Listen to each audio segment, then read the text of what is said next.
नमस्कार बंधुरा welcome back to बेंगुली हेसेल। बंधुरा आज आमी आपनादेर साथे शेयर करब पालंग शाकेर एकटी रेसिपि।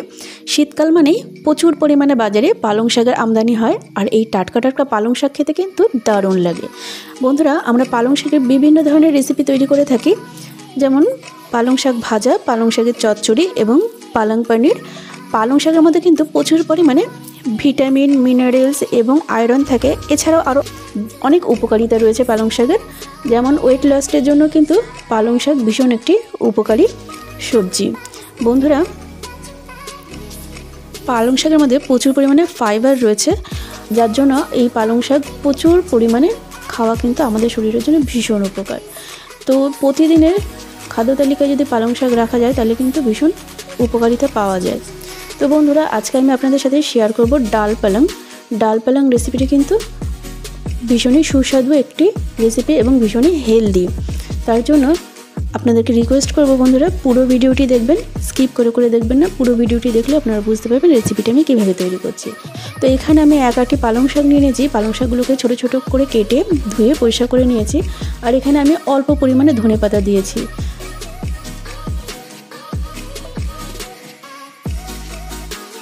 দেখুন আমি এগুলো খুব ভালোভাবে পরিষ্কার করে নিয়েছি।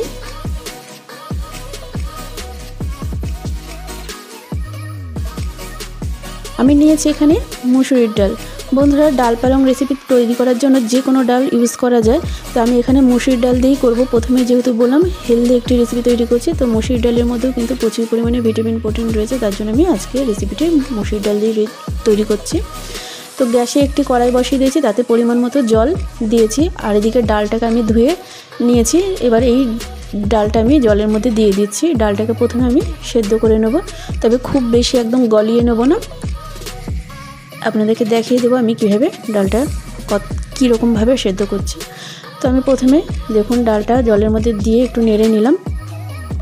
দেখুন ধুয়ে নিয়েছি কিন্তু আমি 3-4 বার কষলে তারপরেও দেখুন কতটা নোংরা রয়েছে। তো সেই নোংরাটা তুলে নেওয়ার জন্য দেখুন এই যে যখন ডালটা এইভাবে ফেনা হয়ে গেছে, তো সেই ফেনাটাকে তুলে নিতে হবে। এই যে ফেনার মধ্যে দিয়ে কিন্তু ডালের যে এক্সট্রা নোংরাগুলোর মধ্যে রয়েছে সেই নোংরাগুলো সব বেরিয়ে যাবে। তো আমি ফেনাগুলোকে তুলে ফেলে দিলাম। এবার কিন্তু দেখুন জলটা একদম পরিষ্কার হয়ে গেছে।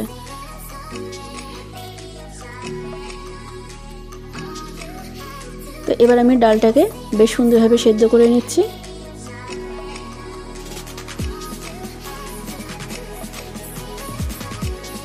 তো দেখুন বন্ধুরা ডালটা কিন্তু আমার এখানে সেদ্ধ হয়ে গেছে। আমি কিন্তু একদম গলিয়ে ফেলবো না, আগেই বলেছি। তো দেখুন এই যে ডালটা এরকম অর্ধেকের বেশি সেদ্ধ হয়ে গেছে। এবার আমি এর মধ্যে দিয়ে দেবো ধুয়ে রাখা পালং শাকগুলোকে। তো পালং শাকগুলো আমি এর মধ্যে দিয়ে দিচ্ছি। বন্ধুরা পালং শাক ধোয়ার সময় কিন্তু খুব ভালোভাবে ধুয়ে নেবেন। এগুলোর মধ্যে কিন্তু প্রচুর পরিমাণে মাটি থাকে, মাটি লেগে থাকে। তো ধোয়ার সময় একদম খুব ভালোভাবে ধুয়ে রাখবেন। চেষ্টা করবেন কিছুক্ষণ শাকটাকে কেটে জলের মধ্যে ভিজিয়ে রাখার জন্য 10-15 মিনিট ভিজিয়ে রেখে দেবেন। তারপরে শাকটাকে ভালোভাবে ধুয়ে পরিষ্কার করে তুলে নেবেন। তাতে কী হবে, যে মাটিগুলোর মধ্যে থাকবে সেগুলো কিন্তু একদম নরম হয়ে যাবে আর ধোয়ার সঙ্গে সঙ্গে মাটিগুলো বেরিয়ে যাবে। এইভাবে ধুলে শাকটা খুব পরিষ্কারভাবে ধোয়া হয়। তো বন্ধুরা দেখুন আমি এবার এই শাকটাকে ডালের সাথে ভালোভাবে নাড়িয়ে নিলাম। এবার আমি এর মধ্যে দিয়ে দেবো টমেটো কুচি। আমি এখানে একখানা টমেটো, বড় সাইজের টমেটোই নিয়েছি, নিয়ে এর মধ্যে দিয়ে দিলাম। এবার আমি এখানে দিয়ে দেবো 2টি কাঁচা লঙ্কা 2টি আমি চিড়ে নিয়েছি, এর মধ্যে দিয়ে দিলাম। দিয়ে এবার একটু নাড়িয়ে নেব।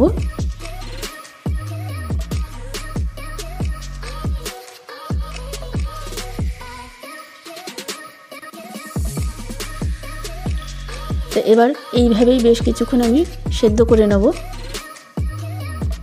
তো দেখুন বন্ধুরা শাক এবং টমেটো দুটোই কিন্তু সেদ্ধ হয়ে গেছে। আমি এবার দিয়ে দিচ্ছি হলুদ। খুব বেশি কিন্তু হলুদ দেবো না, সামান্যই হলুদ দিয়েছি। আর দিয়ে দেবো পরিমাণ মতো নুন, আর দিয়ে দেবো সামান্য একটু লঙ্কার গুঁড়ো। দিয়ে দিলাম। এবার আমি সমস্ত উপকরণগুলোকে আবারও বেশ সুন্দরভাবে মিশিয়ে নেব।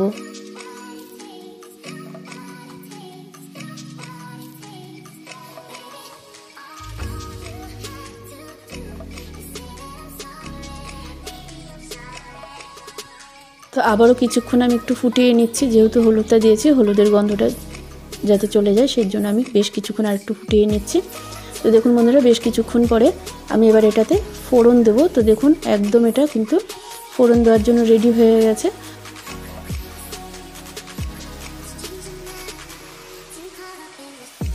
আরেকটি পাত্র গ্যাসের মধ্যে বসিয়ে নেব। তো গ্যাসে আরেকটি পাত্র বসিয়ে দিয়েছি। এর মধ্যে এবার আমি দিয়ে দেব সর্ষের তেল, পরিমাণ মতো সর্ষের তেল দিয়ে দিলাম। এবার আমি এখানে দিয়ে দেব শুকনো লঙ্কা। দেখুন বন্ধুরা, তেল গরম হয়ে গেছে, আমি এর মধ্যে 2টো শুকনো লঙ্কা মাঝখান থেকে কেটে দিয়ে দিলাম। এবার দিয়ে দেবো আমি এর মধ্যে 5 ফোড়ন।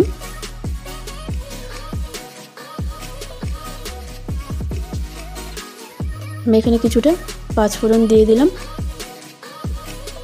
5 ফোড়ন থেকে সুন্দর গন্ধ ছাড়তেই আমি এখানে দিয়ে দিচ্ছি পেঁয়াজ। আমি এখানে একটা পেঁয়াজ নিয়েছি, পেঁয়াজটাকে একটু কুচিয়ে নিয়েছি।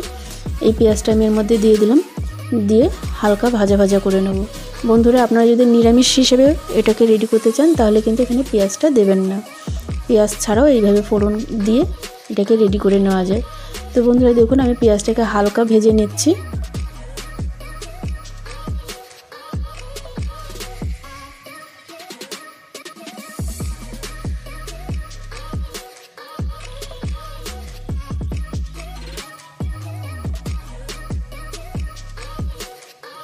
তো দেখুন বন্ধুরা, পেঁয়াজটা এখানে কালারটা চেঞ্জ হতেই আমি এবার এখানে দিয়ে দেব জিরের গুঁড়ো, 1/2 টিস্পুন মতো দিয়েছি। আর দিয়ে দেব কাশ্মীরি লঙ্কার গুঁড়ো, খুবই সামান্য দিয়েছি, খুব বেশি দিইনি। এটা দিয়েছি জাস্ট একটু সুন্দর কালার হওয়ার জন্য।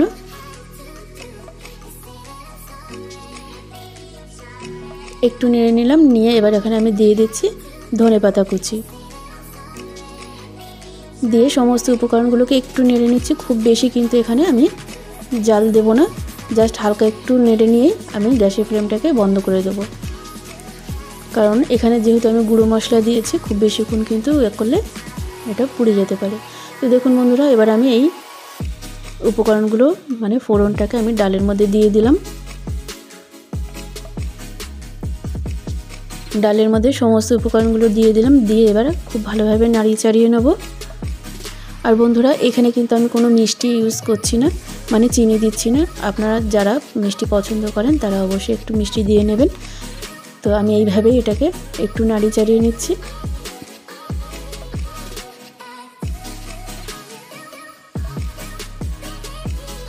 এবার বন্ধুরা, আমি এটাকে বেশ কিছুক্ষণ একটু ফুটিয়ে নেব। গ্যাসের ফ্লেমটা আমি এবার হাইতে করে দিলাম।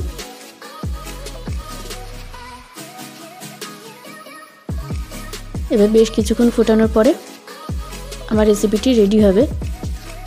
তো দেখুন বন্ধুরা, এইভাবে ডাল পালং রেসিপি তৈরি করে নিলে এই ধরনের ডাল পালং রেসিপি বাচ্চাদের জন্য যেরকম উপকার, এবং আমরা বড়দের জন্য কিন্তু এটা ভীষণই উপকারী একটি রেসিপি। তো দেখুন বন্ধুরা, আমি সমস্ত ডালগুলোকে বেশ সুন্দরভাবে এইভাবে ফুটিয়ে নিয়েছি। ফুটিয়ে নিয়ে আমার কিন্তু এই রেসিপিটি একদম রেডি হয়ে গেছে। এবার আমি এটাকে তুলে নেব। তো দেখুন বন্ধুরা, কতটা সুন্দর কালার হয়েছে, আর এটা খেতে কিন্তু দুর্দান্ত লাগে গরম গরম ভাতের সাথে, বা এটা কিন্তু রুটির সাথেও খেতে ভালো লাগে। তো বন্ধুরা, আমার এই রেসিপি যদি আপনাদের ভালো লেগে থাকে অবশ্যই লাইক, শেয়ার এবং কমেন্টের মাধ্যমে আমাকে জানাবেন। আমার চ্যানেলে পুরনো বন্ধুদের উদ্দেশ্যে বলবো, যারা আমাকে এইভাবে সাপোর্ট করে চলেছেন তাদেরকে অসংখ্য অসংখ্য ধন্যবাদ।